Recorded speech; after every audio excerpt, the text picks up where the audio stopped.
I media trained you. That's controversial. It's controversial of kids. Delete everything. Delete everything. Doctor told KTLA he found items that could be linked to the crime. Items left behind by LAPD even after a search of the property. Man, this whole situation still feels unreal to me because somehow this guy has never been charged, arrested, or even held for questioning, and that blows my mind every time I think about it. Weeks have passed since I last talked about it, and the updates slowed down a lot, except for that one detail from the private investigator who said they found something linked to opioids inside the place where David and Celeste were staying. Right at the beginning, that one of the ways that an ID was done, or they thought that Celeste was the person that trunk, is because another outlet had a conversation with the mother, and she said that she knew of a boyfriend named David. And there's also been images that have come forward on Reddit that show David in Lake Elsinore doing some sort of transaction with a kid. And then we have the teacher, somebody recording the teacher speaking about this, that Celeste was in his class and she had run away, and then she was picked up in the Hollywood Hills and brought back, and then ran away again. I think that there's a strong possibility they knew, and it's important to realize that she's in, I think, 7th grade, maybe 8th, but I mean, this is a very young child, and you can't just let them drop out. And the thing that gets me, all of this was literally streamed on Twitch like it was nothing, and that still shocks people today. This happened sometime in 2024, if I remember correctly, and there she was, Celeste, on stream with him, hoodie on, glasses on, just chilling like everything was normal. Going outside of things that originated at the house or things that happened with the cars that were normally parked at the house. So I'm not going out and trying to solve this case. I'm not working side by side with LAPD or stepping on their investigation. It's all contained to the owner wants to know what happened or didn't happen at his house, because he had no idea that David was even living there, because he wasn't on police, and much less Celeste. So in that investigation, I'll tell you, there was a lot of things that were left behind, even though after the search warrant, David, I guess through his management, did send movers to come move stuff out, but they left a lot of stuff behind. And then they gave over possession of the house. Then he hits her with this wild line telling her, "I media trains you," and that already had people talking. And right after that, she comes out with something even more shocking, repeating the same thing he said, but in her own words, and the whole clip had everyone confused and uncomfortable. But here's the craziest part. She said this while they were streaming live on Twitch, straight up on the platform. And it was controversial, especially when she echoed him saying beeping kids. And the fact that this man's Twitch page is somehow still up today is unbelievable to so many people. So, we went through those things, and there was a lot of evidence that shows who had been there a lot. And then we also collected some surveillance from neighboring houses that showed vehicles coming and going, and vehicles that were parked there for extended periods of time. And we've been able to, in talking with neighbors, what they saw. And also that community has their own Bro, this man is literally verified, like officially verified, and I still can't wrap my head around it, because if this were anybody else, especially someone like me, we would have been wiped off these platforms instantly. I've been dealing with platforms watching every step I make for years, especially YouTube, always checking everything I do like clockwork. But look at this right here. His clips are still sitting online, wide open for anyone to see, and that alone shocks a lot of people. His videos are still playable on Twitch's own platform, even after everything that went down. All the chaos, all the stories, and all the conversations about what he might be connected to. Private armed security company that is 24/7. And, I've talked to them about what they've seen and noticed and any reports that they had. And there was only one written report for a noise complaint, but they're still familiar with the area and who comes and goes and what vehicles are normal to the area. Usually when someone gets mixed up in a serious investigation like this, especially when people think there might be strong evidence involved, social media platforms move fast. And it doesn't matter if it's a man, a woman, or anyone else. When the heat turns up, these platforms love to act quick. YouTube, Twitch, Instagram, and especially TikTok are known for taking things down the second they see anything that even looks controversial. And the wildest part, he was the one who said, "I media trained you." People may have originally thought it could go back as early as January or February, which is hard. That's controversial, and she echoed it with, "It's controversial of kids," and yet nothing got cleared out. This whole story still feels unreal to me, because to this day, it makes no sense how this man hasn't been charged, arrested, or even held for questioning, and that blows my mind every single time I think about it. I haven't talked about this situation in weeks, and updates have slowed down a lot. And Fisher told KTLA he found items that could be linked to the crime, items left behind by LAPD even after a search of the property. There's some items, some physical items that I unfortunately can't disclose, but they are significant because they could be something that could have been used in a plan to actually get rid of. Even though the private investigator I mentioned before did find something connected to opioids inside the place David and Celeste were staying in, and what really gets people shocked is the fact that all of this somehow ended up being streamed on Twitch like it was nothing. This happened sometime in 2024, if I'm remembering correctly.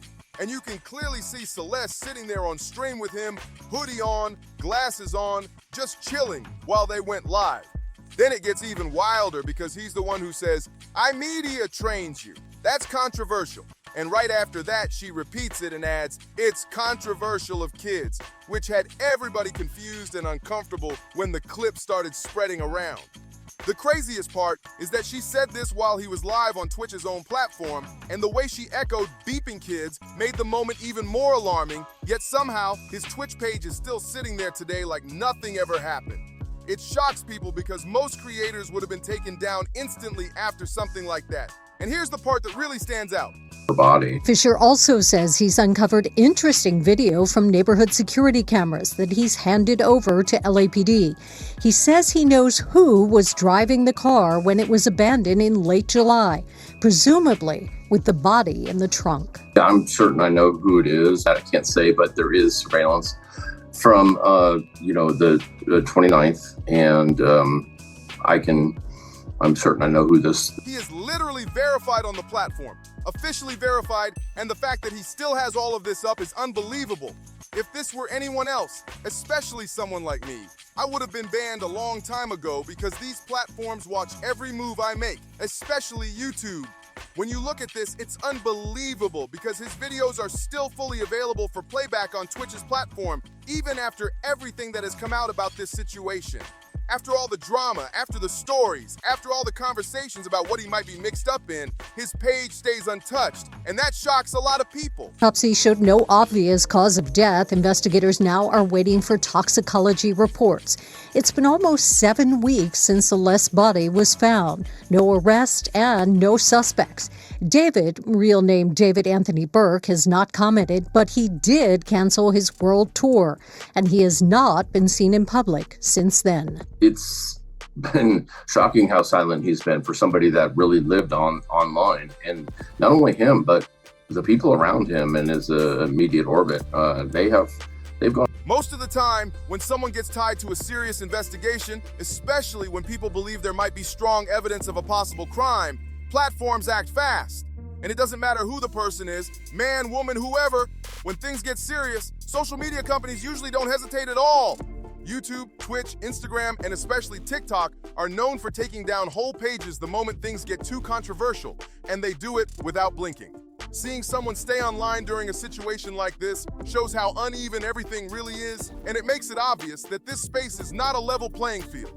It starts to feel like the entire game is tilted, with double standards and selective treatment everywhere, and that becomes clear when you see what's been happening to my own content. Lately, a lot of my videos have been removed over tiny technicalities, and I keep getting community guideline warnings that make no sense at all. 95% feel she was in that front trunk of the Tesla when it was moved. I can't prove that because there's no video that I have. LAPD might have a video of her being put in the vehicle. I can't even put her at the house. So I can't share. I don't want to share who that is because I do think that would really step on LAPD's toes. And that's not the intention here. It's not to put the information out first. What it was is to find out what was going on in the house and letting people know that we do know some information. So if you... What makes it even more confusing is when creators like Asmongold or Penguin Zero upload almost the exact same coverage, sometimes with less censoring than I use, and their videos stay up without any issues. Meanwhile, mine get taken down, removed, or even hit with warnings for basically the same thing, and that gets frustrating fast. There are plenty of articles discussing how farm tools, pain medicines, and opioids were found in the residence where David was staying, and that immediately raised questions for a lot of people. Investigators believe this might be connected to what happened to Celeste, and that's why the discovery made so much noise online. According to an exclusive interview on the Law and Crime Network, shout out to them on YouTube, He wanted to contact me, and people have contacted me. And I'll tell you, there's an incredible, and this is what I wonder about LAPD. They're very capable, but it's a whole different era as far as everything's happening on Discord and everything, and the capability for them to really go through and scrape everything out of there. I know that they're getting it directly from Discord in a database form, but it's all, everybody uses handles and fake names and stuff, and to figure out who's who. It takes a while to really map this whole thing together, and so maybe that's part of the delay. But there was an incredible amount of information in the Discord server alone. the private investigator on this case said they likely know who the person was that moved the Tesla truck while Celeste's body was still inside the front trunk of the vehicle. That detail stunned a lot of people because it means more happened behind the scenes than anyone originally knew. From the very beginning, it was reported that identification happened early because another outlet spoke with the mother, and she mentioned she knew of someone named David who had been connected to her daughter before she went missing. That was one of the first clues people talked about, and it made investigators pay closer attention to the timeline. We already know there were multiple people around this situation who had pieces of information that should have been shared with law enforcement much sooner. The mother mentioned that her daughter, a young teenager, had been communicating with someone older named David, and that should have raised immediate concern, especially since she had a history of running away and needed extra protection. A teacher was reportedly aware that she was being picked up by someone she didn't know, which is something adults are supposed to intervene in right away for safety reasons. Her friends likely noticed things too, and the school definitely knew she was missing classes, because when attendance drops, schools are required to notify the parents without delay. Once those notices go out, the parent has to take action, and that's where people still ask what steps were taken and what wasn't done. Many adults in this situation missed warning signs or didn't respond fast enough. And that's heartbreaking because young people rely on the adults around them to keep them safe. This is why so many feel like Celeste was failed more than once, and situations like this continue to show how important it is for adults to act quickly when something feels off. These patterns repeat far too often, and that's what makes this case even harder to process for a lot of people. In this part of the interview, because I watched the video ahead of time, the investigator explained that there are details he can't reveal yet, since he doesn't want to interfere with ongoing law enforcement work. The private investigator made it clear he doesn't want to interfere with the official investigation happening outside the home, because his role is focused only on what took place inside the house itself. He was hired by the landlord who owns the property, so everything he's gathered comes strictly from what he saw and documented inside those walls. But to get straight to the point, there's a part of the interview that feels especially important, and it's something everyone should hear because it changes how people look at the entire timeline. This moment stood out, and it shocked a lot of viewers when they first heard it. What he said was intense because it suggested that the official date of death for this young girl has been unclear from the start, with different sources giving different timelines. And now this private investigator believes she may have passed away as far back as January or February of this year, which completely shifts the understanding of what happened. I've heard all kinds of conflicting reports myself. Some people saying she may have passed in July, others claiming August, even September. So the timeline has always been confusing. But this investigator is working directly with information none of us have access to. So his conclusions carry weight, especially since he has access to the actual property she stayed in before everything unfolded. He said he found farm tools, along with bottles linked to opioids, which multiple articles have already mentioned, and that instantly raised questions about what might have happened inside that home. It made him consider the possibility of an overdose, whether accidental or caused by something she consumed without knowing. And right now, nobody can say with certainty what the intention or circumstance was. Anytime a minor loses their life inside a home leased by an associate of someone involved in the situation, it becomes extremely serious for investigators. From what I heard, even the landlord who actually owns the property didn't know the singer David was staying there, and that alone makes the whole situation feel unsettling and confusing. Nothing about this setup feels normal, and the more details come out, the stranger it all becomes. Whoever moved that vehicle is in a very serious position right now, and that's putting it lightly. And even though I always leave a little room for doubt, because there's a chance the person who moved the car didn't fully understand what was inside at the time, it's hard to believe they were completely unaware of what was going on. Let's be real for a second. When you look at the most likely explanation, the simplest answer usually ends up being the correct one. That's what Occam's razor suggests. And in a case like this, it makes people question the idea that someone could move a vehicle without noticing something extremely unusual. Especially when there could have been a strong odor coming from the vehicle, depending on how long everything had been inside it. I'm not an expert on Tesla's interior design, and I don't know how well the front trunk is sealed or how much scent can travel into the cabin, so I can admit that part openly. But even with that uncertainty, it's still very hard to accept the idea that a person could move that car without realizing something was seriously wrong. Situations like this come with too many signs, too many questions, and too many things that don't add up for someone to be fully unaware.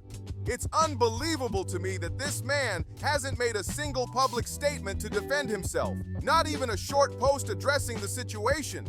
You would think he'd say something like, "I didn't harm her," but we haven't seen a single message, not one attempt to speak up or clear anything up. Maybe his lawyers are telling him to stay silent, because the moment he says anything online, people will start pointing out every image, every video, every moment he was seen with her, and the questions would pile up fast. Even if something tragic or accidental happened, staying silent only makes the situation look worse to the public. On top of that, there have been allegations about him having inappropriate contact with someone underage, and that alone would make any public statement extremely damaging for him legally. When accusations this serious are circulating, anything he says could be used against him, so maybe his team believes silence is the safest move. But to everyone watching, it only adds more confusion. There's also the part where the investigator pointed out how he pronounced Discord, which people noticed right away because of how unusual it sounded. But beyond the pronunciation, he talked about why online identities can make things even more complicated for investigators trying to track digital communication. Most people online don't use their real names, and instead they go by screen names or nicknames, which makes tracing messages harder. That's normal. Everyone has the freedom to pick whatever username they want, whether it's something like Maury, Bubbles123, Candy Cane, or any other alias they choose. Because of that, investigators sometimes need more time to figure out which accounts belong to actual people involved in the situation, especially when everyone is hiding behind different pseudonyms. At this point, I really want to know what people think about this whole situation, because it still feels unreal and there are so many unanswered questions. And honestly, I can't lie. I'm very interested to see what happens when this finally reaches a courtroom, because California does allow cameras, which means the entire world will be watching the moment this trial starts. It might sound strange, but the curiosity around what actually happened inside that house is intense, and I know a lot of people feel the same way. There are so many voices we need to hear from. The mother, the teachers, the friends, anyone who saw warning signs or suspected something was off before everything spiraled. This case is shaping up to be one of the biggest stories of our generation, and the list of people connected to it is long. I want to hear from David, from his manager, from anyone who had a role in the situation, because figuring out who knew what and when is going to be a huge part of putting the pieces together. There might even be streamers who stepped forward, people who collaborated with him or crossed paths in ways the public didn't expect. Folks like Jason, The Ween, Cat's Eye, or anyone else who ever worked with him might have information that becomes important when everything comes out in court. This whole thing is going to be intense, and the reactions are already building as people start to connect the dots and realize how many warning signs were missed. Every detail matters now, because the more people speak, the clearer the full picture becomes, and that's something everyone following this is waiting for. When you look at everything happening around this case, it becomes clearer and clearer that the entire situation feels completely unbalanced, almost like the system itself isn't built to handle something this big the right way. A lot of people have noticed how certain details get removed, hidden, or brushed aside, and it raises even more questions about why this case keeps taking these strange turns. Usually, when someone becomes tied to a major investigation, social media platforms act instantly, taking pages down or locking accounts while the facts are being sorted out. But here, the opposite has happened, and that inconsistency is one of the reasons people feel like something deeper is going on behind the scenes. Some creators online have posted nearly identical coverage of the situation, yet only certain people have their posts flagged or removed, while others stay up with no issues.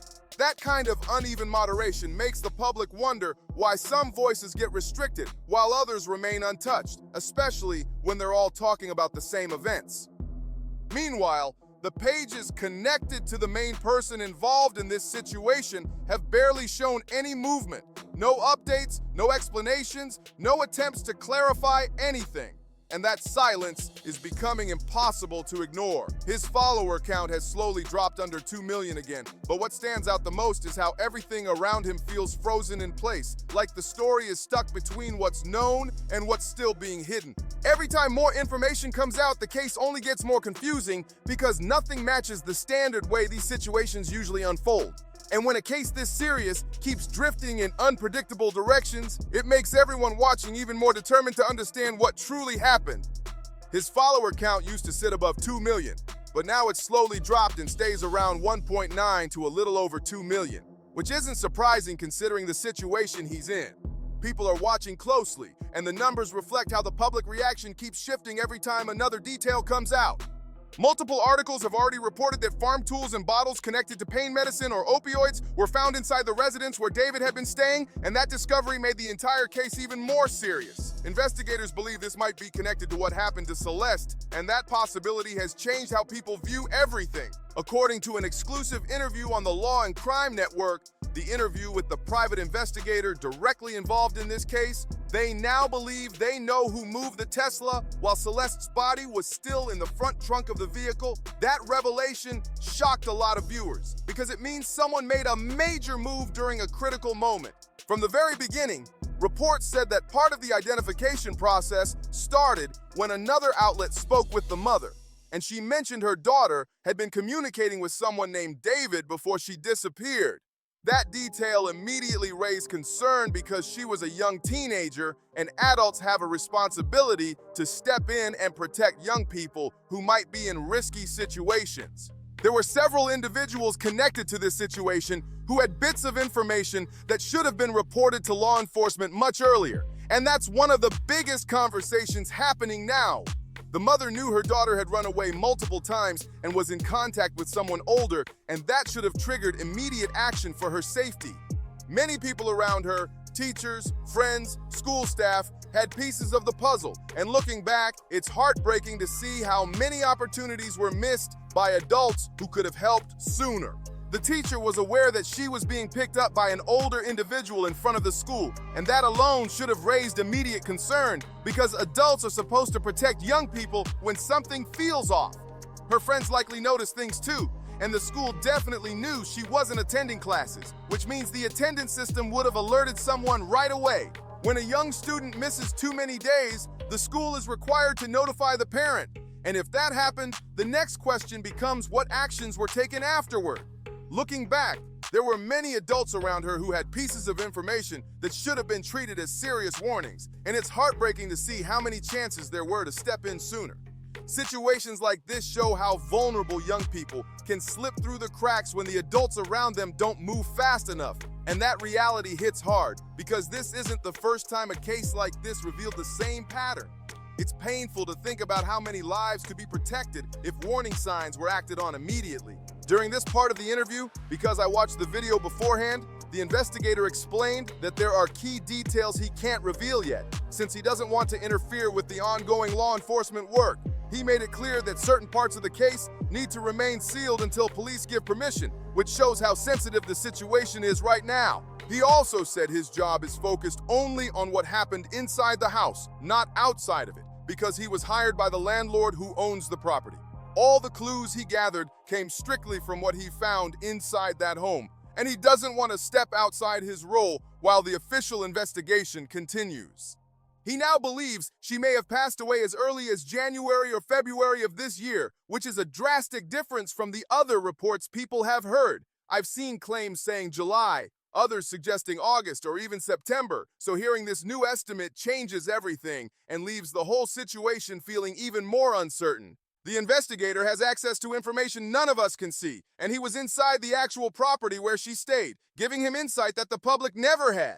He said he found farm tools and opioid bottles, which many articles have already mentioned, and that discovery made him consider whether she might have overdosed or consumed something dangerous without realizing it. Right now, nobody can say whether it was accidental or not. But anytime a minor loses their life inside a residence connected to adults who should have been protecting them, the situation becomes extremely serious. And the fact that the home was reportedly leased by David's manager, not even in David's own name, adds another layer that investigators are still trying to untangle. The investigator also mentioned that, based on what he heard, the landlord didn't even know the singer David was living there at all, which raises more questions about who arranged what and who truly knew what was happening inside that home. That detail alone makes the entire case feel even more unsettling. What makes this entire moment so intense is how serious the situation becomes for the person who moved that vehicle, because whoever did it is now tied to something extremely heavy, whether they realized it at the time or not. And even though I always leave room for doubt, the idea that someone could move that car without noticing anything unusual feels very hard to believe. Think about it. Occam's razor tells us the simplest explanation is usually the right one. And in a case like this, that idea becomes even stronger. When a vehicle is moved under circumstances this serious, most people can't imagine the driver being completely unaware of what they were getting into.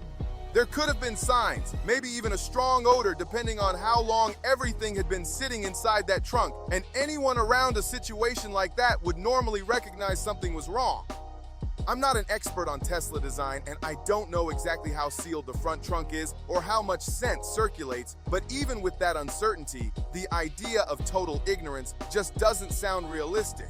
Whoever handled that vehicle stepped into something dangerous, and it's shocking to think they haven't come forward or explained anything about what really happened.